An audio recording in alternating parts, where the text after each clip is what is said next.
चलिए बेटा, आज जो है हम सीएफटी की बात करते हैं, ऑक्टाहेड्रल कॉम्प्लेक्स में ही बात करते हैं और हम स्टेबिलिटी कंपेयर करते हैं। अलग अलग रीजंस हैं कि दो कॉम्प्लेक्सेस में स्टेबिलिटी कंपेयर करने का, कौन ज्यादा स्टेबल है, तो उन अलग अलग रीजंस की हम बात करते हैं। तो चलिए शुरू करते हैं। ठीक है, तो सबसे पहले स्टेबिलिटी को जज करने का जो क्राइटेरिया होता है, तो सबसे पहला क्राइटेरिया होता है जिसके आधार पे हम किसी भी कॉम्प्लेक्स की स्टेबिलिटी को जज करते हैं। मान लीजिए मैंने आपके सामने ये दो कॉम्प्लेक्स लिए,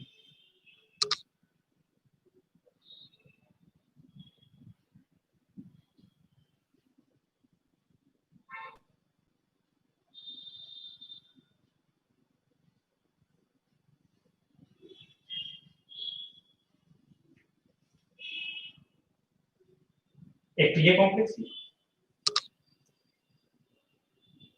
और दूसरा कॉम्प्लेक्स लिया।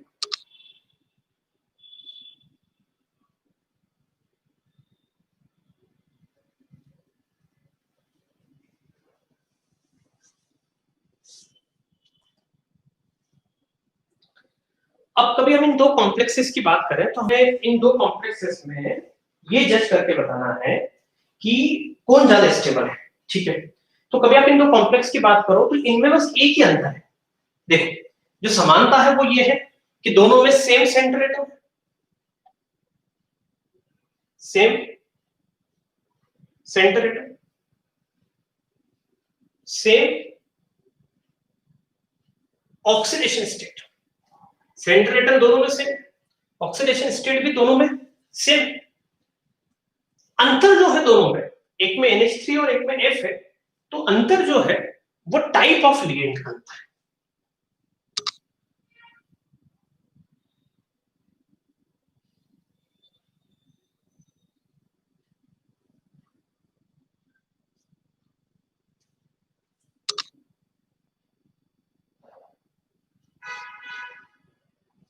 ये टाइप ऑफ लिगेंड का अंतर है। ठीक, तो दोनों में जो अंतर है वो सिर्फ लिगेंड के प्रकार का अंतर है। ठीक, सेंटर एटम दोनों में सेम, दोनों में कोबाल्ट है, दोनों में ऑक्सीडेशन स्टेट +3 है। लिगेंड एक में वीक फील्ड लिगेंड और स्ट्रॉन्ग फील्ड लिगेंड है। तो यहां पर एक बेसिक थ्योरी कहती है कि जहां पर स्ट्रॉन्ग फील्ड लिगेंड है वहां पे स्प्लिटिंग ज्यादा होगी, you have a more splitting. ठीक है, तो यहां पर याद रखिएगा स्ट्रॉन्ग फील्ड लिगेंड के केस में स्प्लिटिंग ज्यादा होती है, मतलब डेल्टा उसका ज्यादा होता है। देखिए हमने एक फॉर्मूला पढ़ा है क्रिस्टल फील्ड, यहां लिख देता हूं,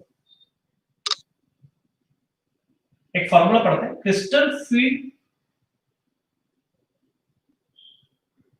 ये देखिएगा, ये एस फॉर है स्टेबलाइजिंग एनर्जी।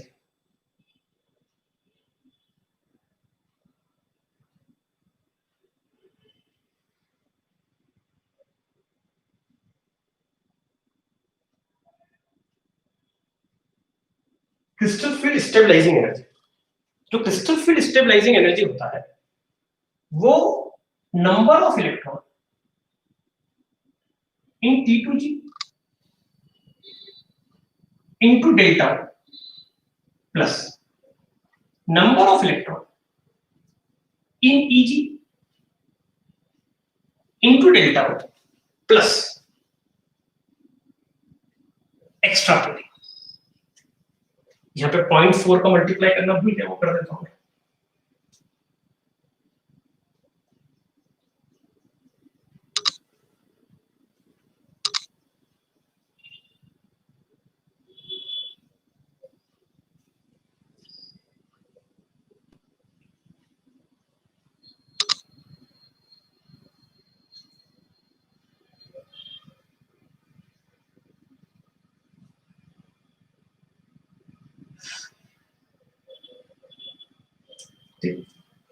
तो ये बेसिक फॉर्मूला होता है क्रिस्टल फील्ड स्टेबलाइजिंग एनर्जी का। ठीक है, और इस फॉर्मूले के आधार पे हम आंसर क्या आते हैं। तो इस फॉर्मूले में मैं आपको ये बताना चाहता हूँ डेल्टा हो क्या, मैं पहले इसको और अच्छे से लिख दूं, इसको मैं इस तरीके से लिखना चाहता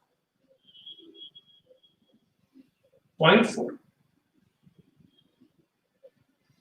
delta plus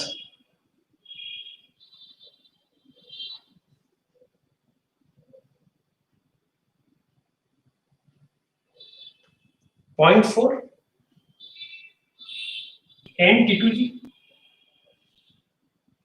plus 0.6 N EG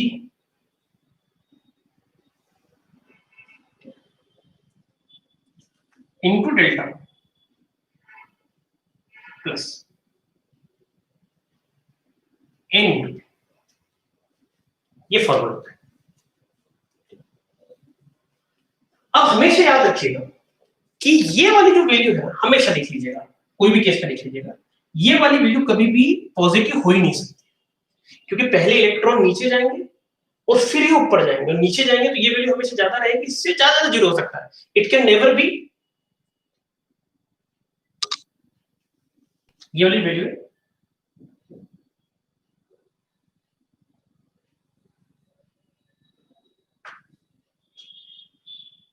never be positive.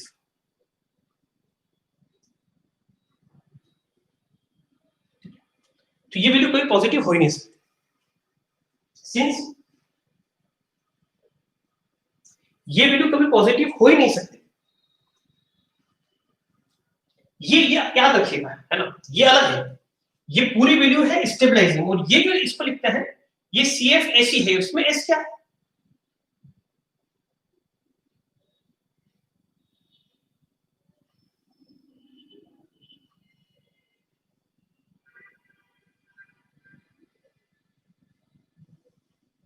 Splitting.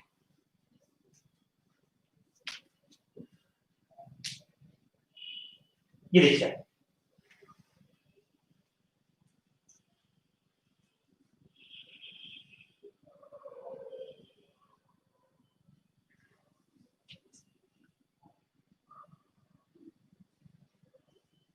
यहां पर समझने की कोशिश की,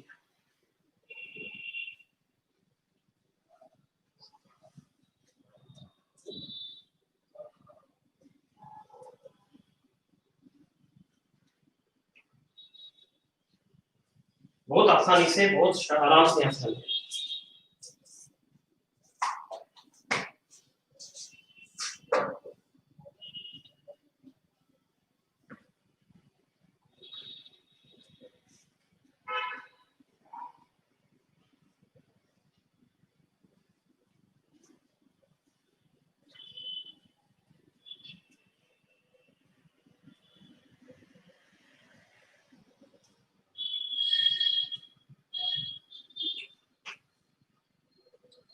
अभी कभी भी ये हमेशा नेगेटिव रहेगी, तो कोई चीज स्टेबलाइज उतनी ज्यादा रहेगी जितनी पूरा वैल्यू नेगेटिव रहेगा, और ये नेगेटिव तब ज्यादा रहेगा जब ये वैल्यू ज्यादा हो।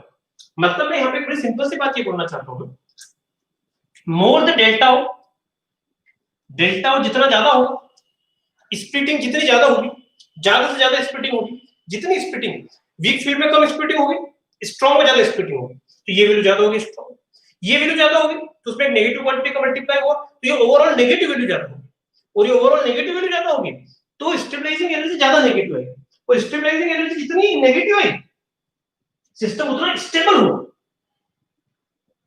एनर्जी पॉजिटिव में आना तो अनस्टेबल करेगा,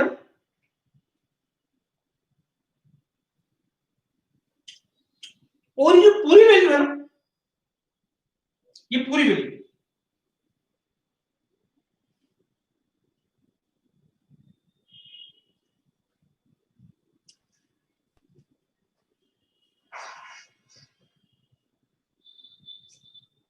ये पूरी वैल्यू किसी के लिए, ये पूरी वैल्यू किसी के लिए भी पॉजिटिव नहीं हो सकती। कभी किसी कॉम्प्लेक्स के लिए जो रेड वाली वैल्यू पॉजिटिव हो गई, ये रेड वाली वैल्यू पॉजिटिव हो गई, तो वो कॉम्प्लेक्स अनस्टेबल हो गया, वो कॉम्प्लेक्स एग्जिस्ट नहीं करेगा।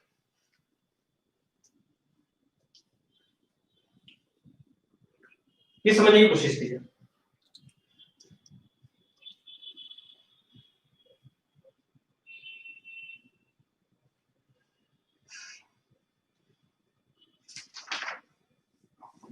ठीक है, तो लिखिए सबसे पहले टॉपिक का नाम क्राइटेरिया टू जज स्टेबिलिटी, क्राइटेरिया टू जज स्टेबिलिटी। तो उसमें सबसे पहले लिखिए on the basis of type of ligand. Okay, सबसे पहला लिखिए on the basis of type of ligand.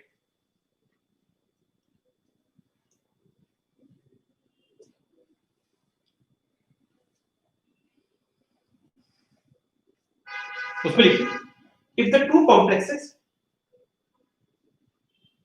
complexes having same center metal, same coordination number, if the two complexes having same center metal, same coordination number, having same center metal, same coordination number, but different ligand, but different ligand, but different ligand, that is one having SFL and another having WFL, one having SFL and another having WFL, then the SFL complex will be more stable.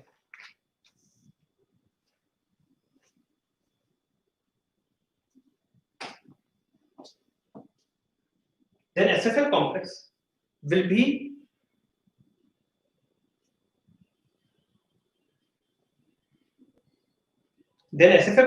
be more stable.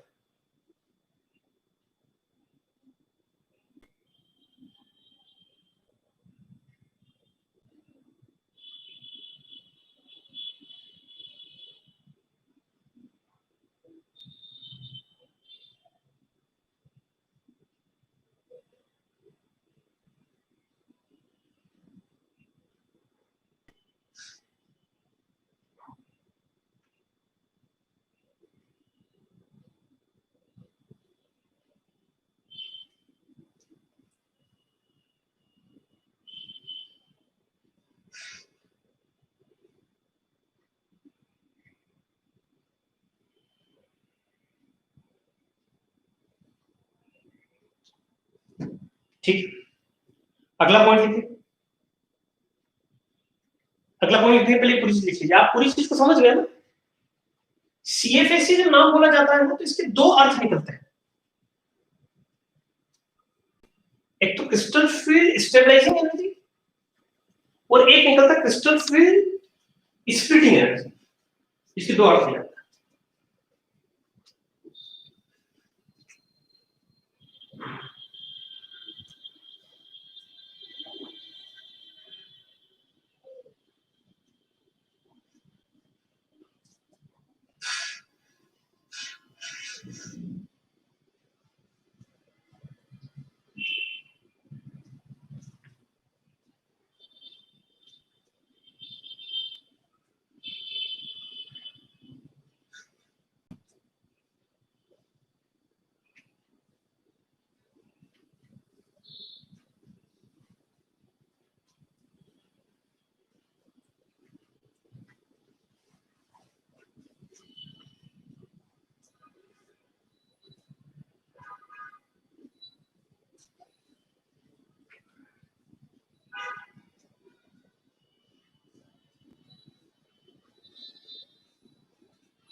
ठीक है, आगे चलिए। Second लिखिए on the basis of central atom.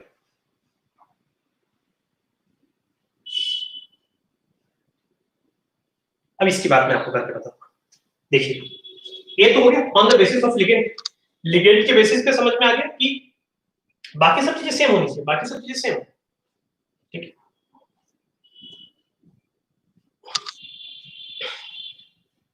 अगली चीज पढ़ते हैं। ठीक,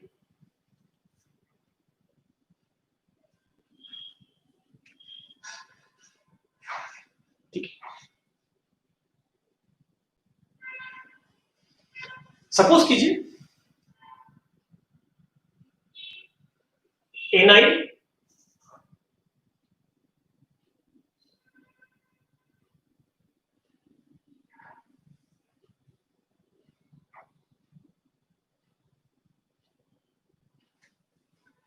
और दूसरा है पीटी।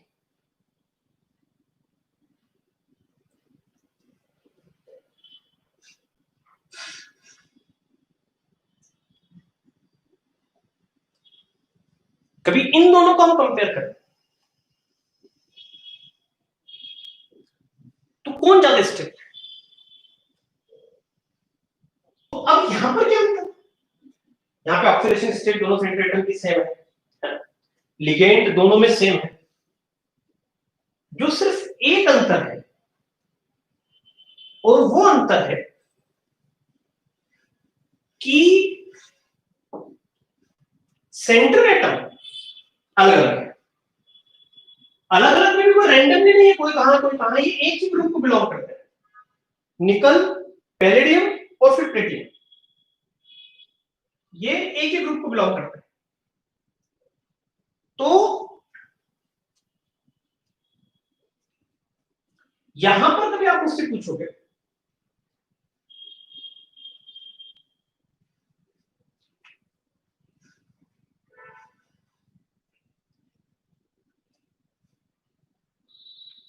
यहां पर कभी आप मुझसे पूछोगे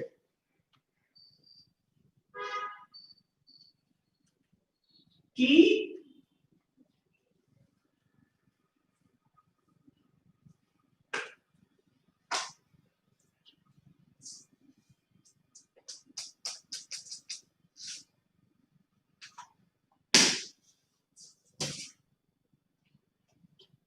इन दोनों में कौन ज्यादा स्टेबल है, तो मैं आपको यही कहूंगा कि जैसे जैसे डाउन द ग्रुप हम जाते हैं, ग्रुप में नीचे की तरफ हम जाते हैं, सेंट्रल एटम का जेड इफेक्टिव बढ़ते जाता है, उसका इफेक्टिव न्यूक्लियर चार्ज बढ़ते जाता है, और उसका इफेक्टिव न्यूक्लियर चार्ज बढ़ने के कारण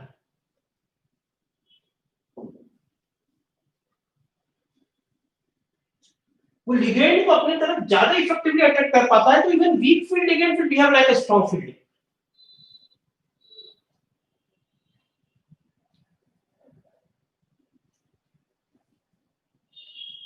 तो यहां पर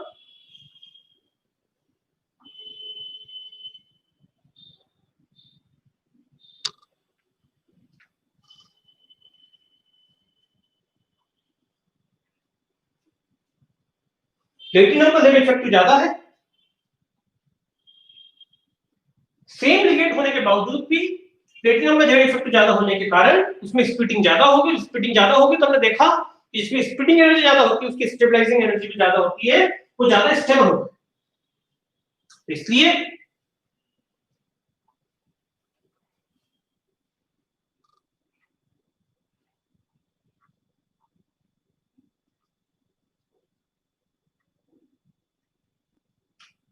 मोस्ट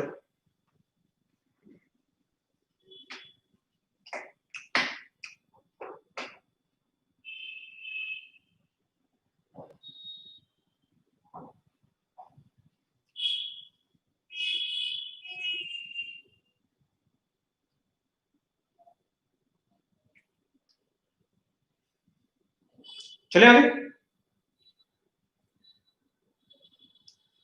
अब अगला तो ये आप लिख लो second case on the basis of central atom, इसमें लिखो on moving down the group effective nuclear charge increases, therefore the splitting energy increases,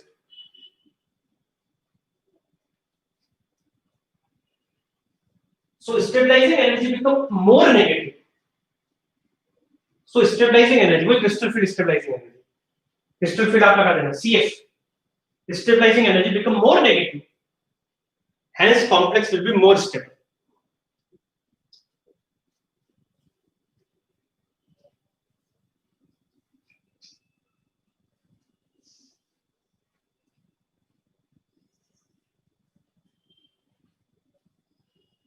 hence complex will be more stable.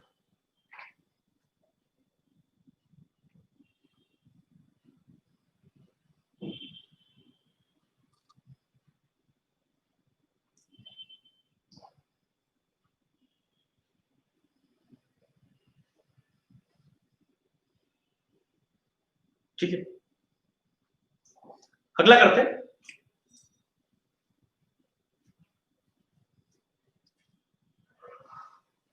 अगला है ऑक्सीडेशन नंबर क्या है, on the basis of oxidation number.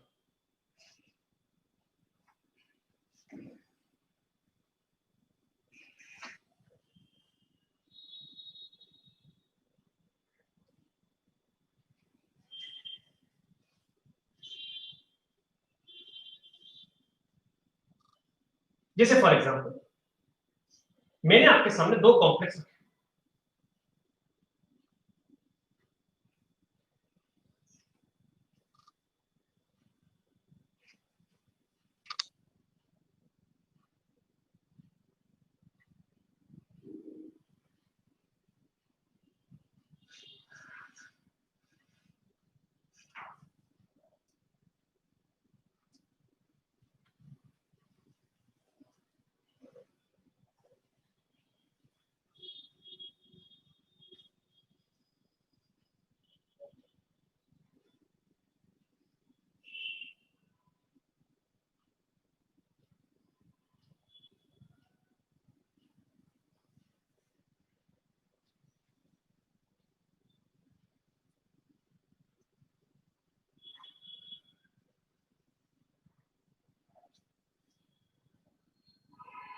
ठीक है।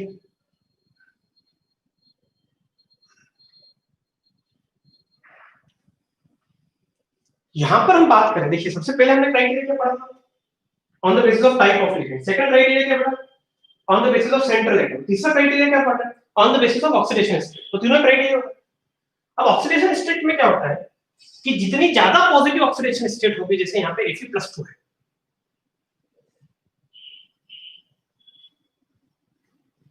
और यहां पर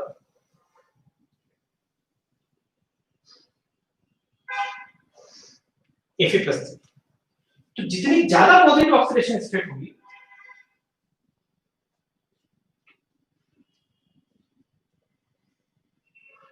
पॉजिटिव ऑक्सीडेशन स्टेट ज्यादा होने के कारण, जैसे यहाँ पे +3 हो गई, तो पॉजिटिव ऑक्सीडेशन ज्यादा होने के कारण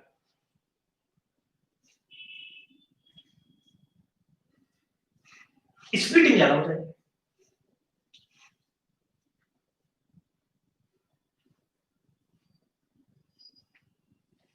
और स्प्लिटिंग ज्यादा होगी तो स्टेबिलिटी ज्यादा है। तो लिख लीजिए तीसरा criteria, more the positive oxidation state,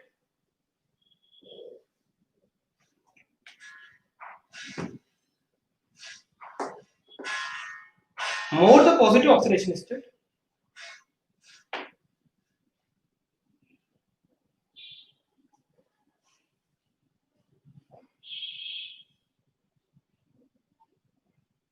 more the positive oxidation state,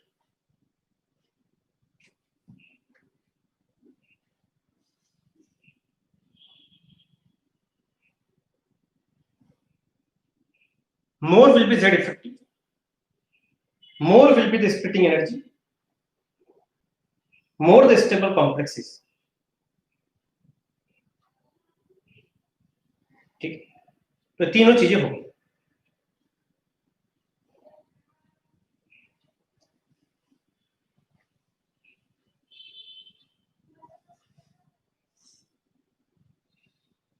ठीक है, अब आगे पढ़ लेते हैं। तो अभी तक अपन ने तीन चीजें पढ़ी थी, कॉम्प्लेक्स में बाकी सब कुछ सेम है। ए में जो हमने फर्स्ट पढ़ा था, पर अलग अलग टाइप के लिगेंड्स थे। दूसरे वाले केस में लिगेंड्स सेम टाइप के थे, ऑक्सीडेशन स्टेट सेम टाइप के थे, सेंटर मेटा अलग अलग थे। एक 3D को बिलोंग करता था निकल, और एक प्लेटिनम था 5D को बिलोंग करता था। और तीसरा हमने पढ़ा कि सब कुछ सेम है, लिगेंड सेम है, सेंटर मेटल एटम सेम है, सब कुछ सेम, बस सिर्फ क्या अंतर है, oxidation state, different different oxidation state.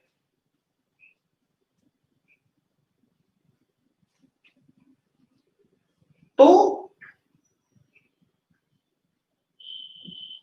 For now it is done. ठीक, अब एक नई चीज पढ़ते हैं, और वो नई चीज क्या है?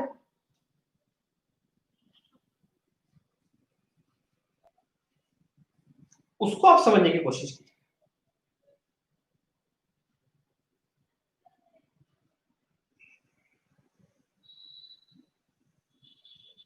और वो है, मैंने आपके सामने दो कॉम्प्लेक्स लिखे,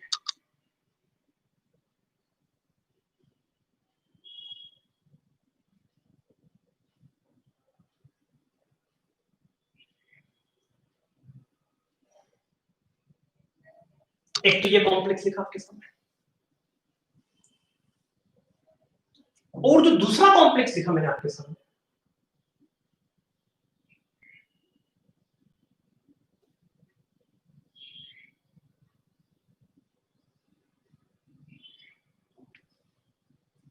वो ये लिखा।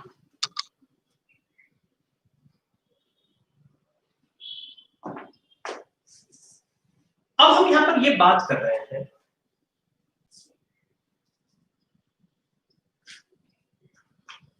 कि इन दोनों में ज्यादा स्टेबल कौन है।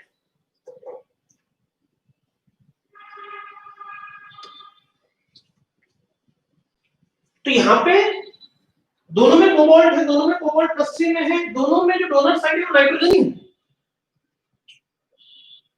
यह एक नया क्राइटेरिया देखना पड़ता है, और वो क्राइटेरिया होता है चिलेशन, रिंग फॉर्मेशन। चिलेशन मतलब रिंग फॉर्मेशन। जिसमें चिलेशन होगा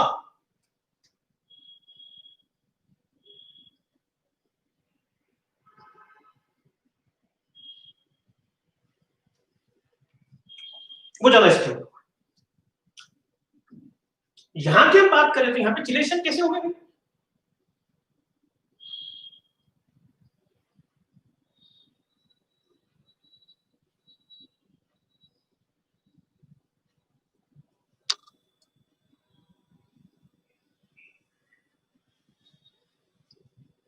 मान लीजिए EN है, तो ये यहां से भी देगा, यहां से भी। ये EN है, ये यहां से भी देगा, ये यहां से भी देगा, और ये भी EN है, ये यहां से भी देगा और यहां से।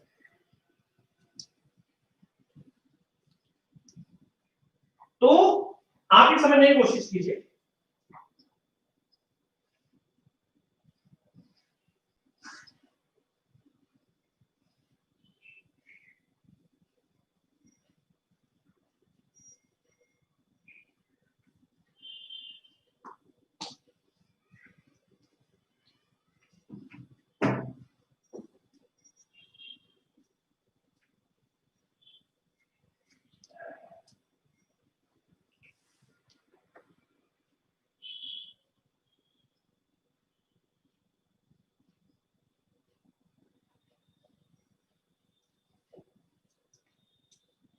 तो चिलेशन स्टेबिलिटी लाती है। तो आप इस बात को लिखिएगा कि due to chelation we have the stability. आप बोलोगे चिलेशन की स्टेबिलिटी कैसे है?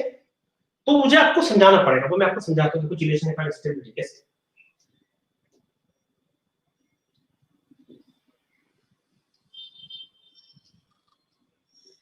यहां पर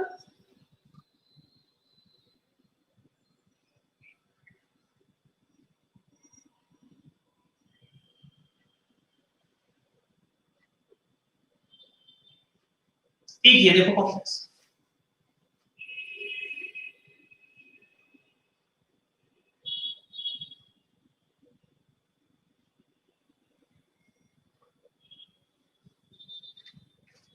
यहां पर जो अटैक हुआ वो NH3 ने किया, और यहां पर जो अटैक किया वो EN ने किया।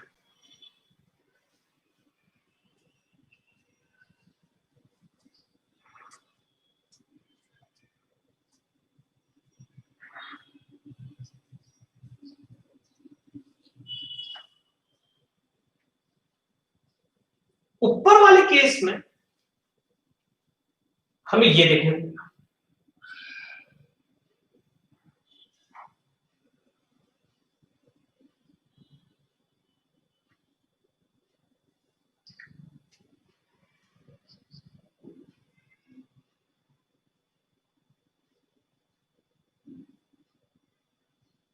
और नीचे वाले केस में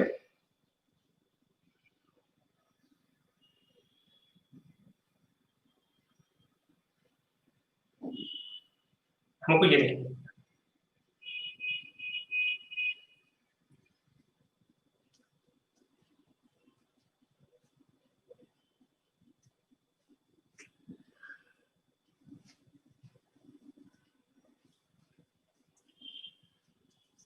अब क्या है कि ऊपर वाले नीचे वाले केस को भी ध्यान से देखा तो दोनों में इधर ऑक्सीजन बॉन्ड टूटा, इसमें इस रिएक्शन में ऑक्सीजन बॉन्ड टूटा, इधर नाइट्रोजन का बॉन्ड बना तो इधर भी नाइट्रोजन का बॉन्ड बना। तो ओवरऑल जिस प्रकार के बॉन्ड दोनों ही रिएक्शन में टूटे हैं उसी प्रकार के बॉन्ड दोनों ही रिएक्शन में। तो फिर आप बोलोगे कि सर दोनों में इधर इधर ऑक्सीजन की टूटे हुए इधर नाइट्रोजन की, ये मतलब समझ रहे हैं इथिलीन डायमीन नाइट्रोजन बॉन्ड ही, जो डोनर साइड है नाइट्रोजन की इथिलीन डायमीन में, जो डोनर साइड जो कोबाल्ट को डोनेट करेगी वो नाइट्रोजन डोनर साइड ही है इथिलीन डायमीन। अब जो पॉइंट है वो है डेल्टा जी। हम सब जानते हैं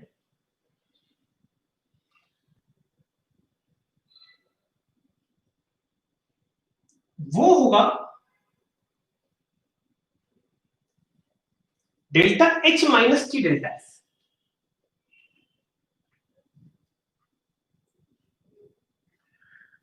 दोनों ही रिएक्शन के बारे में मैं एक बात जरूर आपको कहूंगा, दोनों ही रिएक्शन का डेल्टा एच सेम है। In both the reaction delta H is same.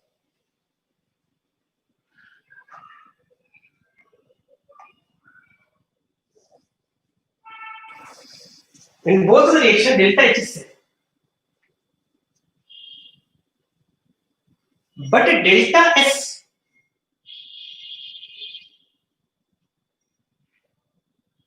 दोनों में अलग है। यहां पर जो एंट्रोपी में इंक्रीमेंट आया और यहां पर जो एंट्रोपी में इंक्रीमेंट आया will not be this.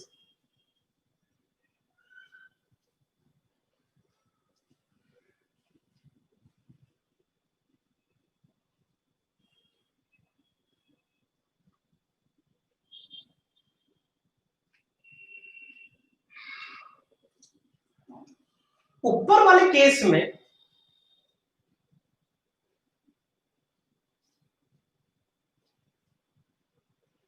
जो एंट्रोपी में चेंज आया ऊपर वाले केस में वो निगलिजिबल आया, पर नीचे वाले केस में एंट्रोपी बढ़। तो नीचे वाले केस में डेल्टा एस की वैल्यू ज्यादा बड़ी पॉजिटिव है और कभी नीचे वाले केस में डेल्टा एस की वैल्यू बड़ी पॉजिटिव है तो डेल्टा जी बड़ा नेगेटिव आएगा। और डेल्टा जी बड़ा नेगेटिव आया मतलब यह रिएक्शन ज्यादा फॉरवर्ड गई, इसका डेल्टा जी बड़ा नेगेटिव है।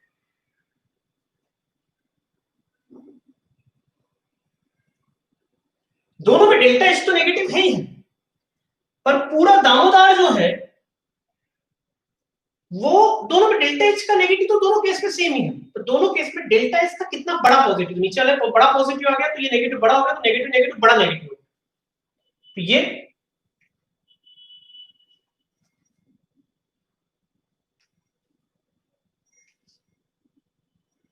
बड़ा नेगेटिव और ये छोटा नेगेटिव।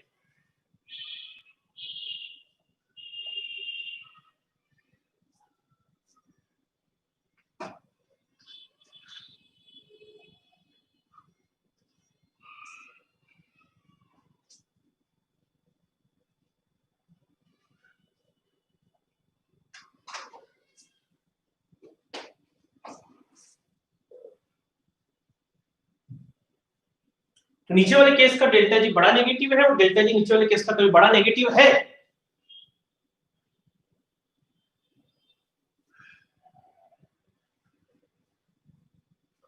तो ऑब्वियस सी बात है, नीचे वाली रिएक्शन ज्यादा फॉरवर्ड डायरेक्टली, तो कहीं ना कहीं नीचे वाली रिएक्शन का फॉरवर्ड डायरेक्ट करने का कारण डेल्टा जी का बड़ा नेगेटिव आना हुआ, और डेल्टा जी का बड़ा नेगेटिव इसलिए आना हुआ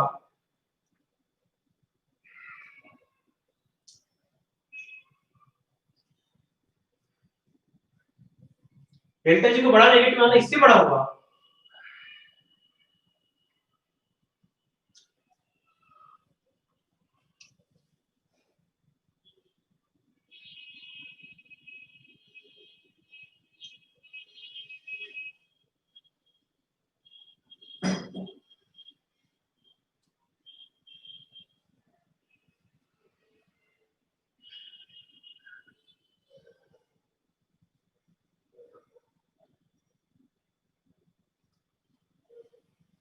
क्योंकि डेल्टा इज बड़ा पॉजिटिव है। आगे बात समझ, चलिए एक और केस लेते हैं इस बात को समझने, ये लिख लीजिए आप, फिर एक और केस।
चलिए एग्जाम्पल जो मैं देना चाहता हूं आपको,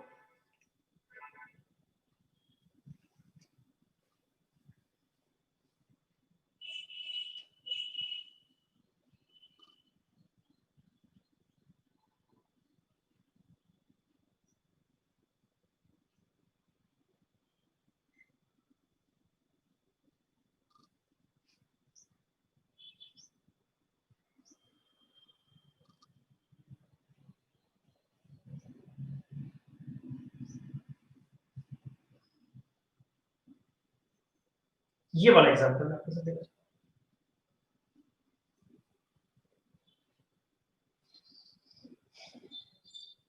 क्या है इस एग्जाम्पल में वो मैं आपको समझा, ठीक। आपसे मैंने पूछा कि इन दोनों में कौन ज्यादा स्टेबल है, ठीक।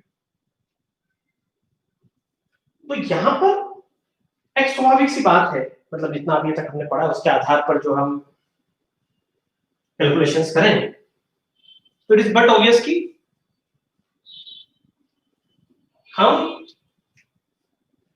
चिलेशन वाले को ज्यादा स्टेबल कह देंगे क्योंकि उसमें चिलेशन होता है।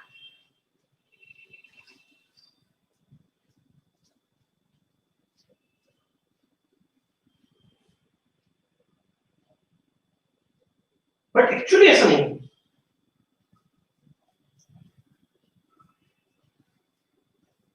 यहां पर एक्सेप्शन है, यहां पे ये ज्यादा स्टेबल है।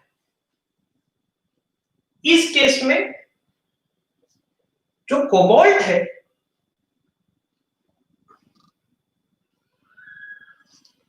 उसकी डोनर साइड Cn नेगेटिव है, पर इस वाले केस में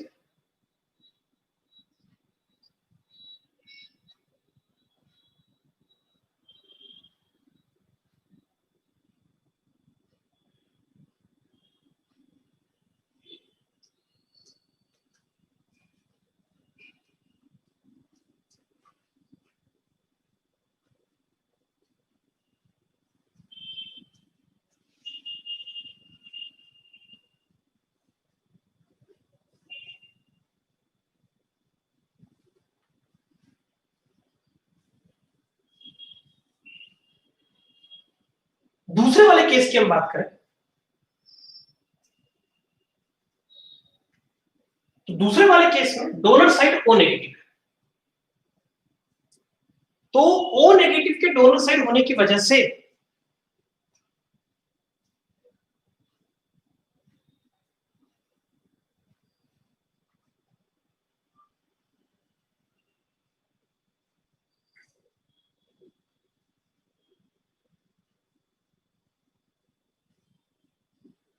ये शायद उतना स्टेबल बॉन्ड नहीं बना पा रहा हो, ये बना पा रहा। देखिए हमारे पास कंपैरिजन है डेल्टा जी की, पर डेल्टा जी जिसका बड़ा नेगेटिव होगा that would be our answer, that is all. Delta G जिसका बड़ा नेगेटिव, अब डेल्टा जी किसका बड़ा नेगेटिव है,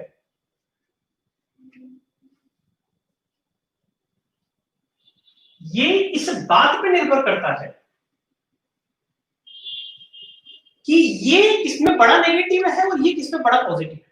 तो ऑब्वियसली बात है ये पॉजिटिव तो है इसमें, इसके कंपेयर में, बट इस केस में डेल्टा एच का जो नेगेटिव है वो ज्यादा बड़ा है। इसके जो पहले वाला केस पढ़ा था जिसमें अपन ने NH3 और EN था, वहां पे डेल्टा एच दोनों बराबर थे दोनों रिएक्शन, इसलिए जो भी क्राइटेरिया हो गया था वो डेल्टा एस हो गया था। बट इस वाले केस में डेल्टा एस भी अलग अलग है दोनों के, ऑब्वियसली बात है जिसमें चिलेशन है वहां पे डेल्टा एस ज्यादा बड़ा पॉजिटिव है, ये नेगेटिव है और यहां पे छोटा पॉजिटिव है। तो डेल्टा एस के कारण ये जीता और डेल्टा एच के कारण ये जीता, पर नेट कौन जीता, तो यहां पर अपन कहेंगे कि डेल्टा एच वाला factor dominant over delta S वाला फैक्टर, मतलब even it is selected but still it is more stable. अब क्या होता है एक्सेप्शन के फॉर्म में लिख सकते, ये मेंस में आया हुआ क्वेश्चन।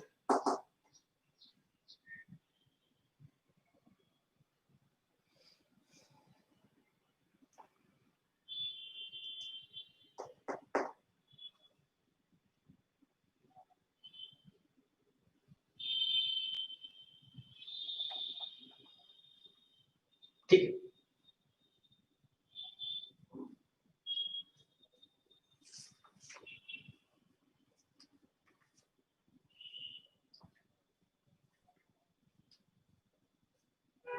एक और क्राइटेरिया है, मैं एक बार आपको बता दूं कौन कौन से क्राइटेरिया हमारे हो गए हैं। सबसे पहला था on the basis of ligand, second था on the basis of central atom, तीसरा था on the basis of oxidation number, चौथा था एक्सटेंट ऑफ चिलेशन, ठीक है, और पांचवा था on the basis of formation constant.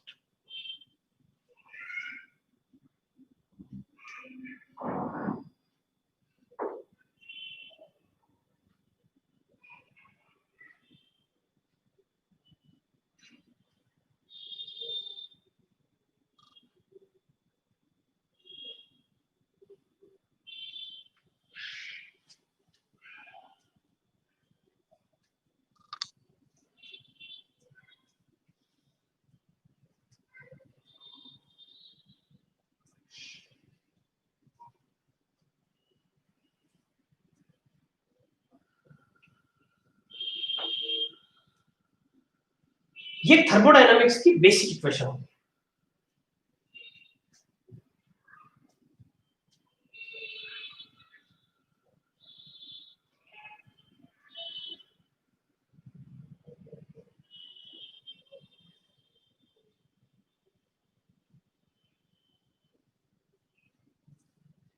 Equilibrium पे डेल्टा जी 0 और इक्विलिब्रियम पे जो क्यू वैल्यू है वो फॉर्मेशन कांस्टेंट के बराबर है।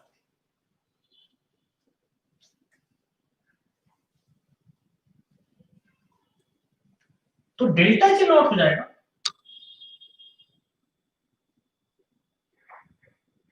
-RT ln के, पता है इक्विलिब्रियम ये 0 हो जाएगा और इक्विलिब्रियम पे क्यू किसके बराबर हो जाएगा, ठीक है।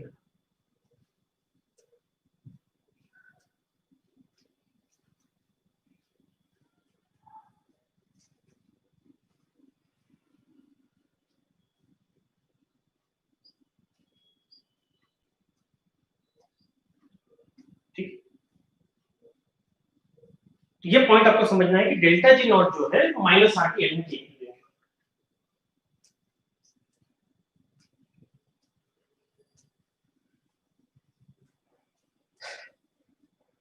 पॉइंट बड़ा सीधा सा है,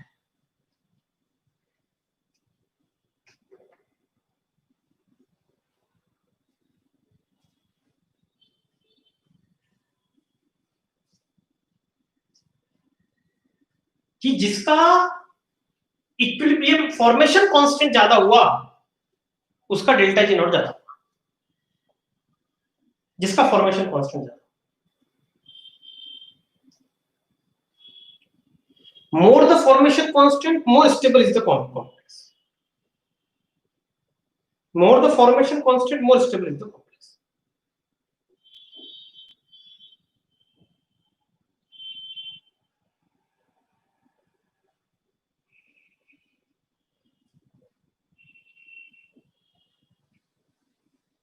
ठीक, ये देखिएगा कोई भी आपको क्वेश्चन दे रखा है उस रिएक्शन में आपको दो क्वेश्चन दे रखे हैं, कोबाल्ट इसी में अपनी बात पूरी कर रहा हूं इस चीज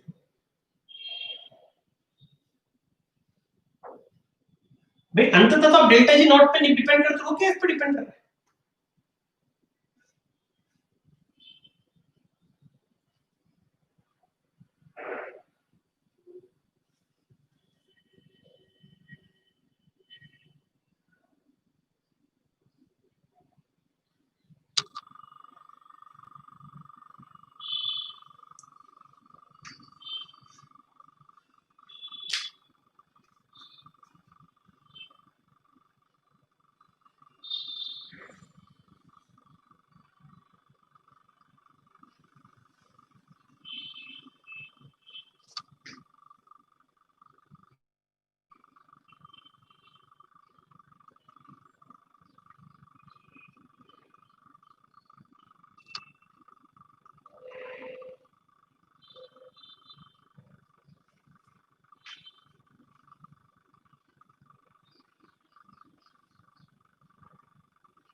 इसमें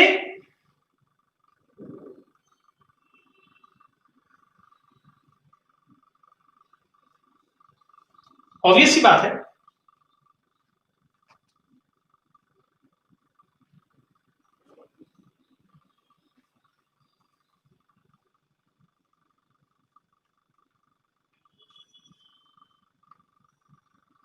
इन दोनों में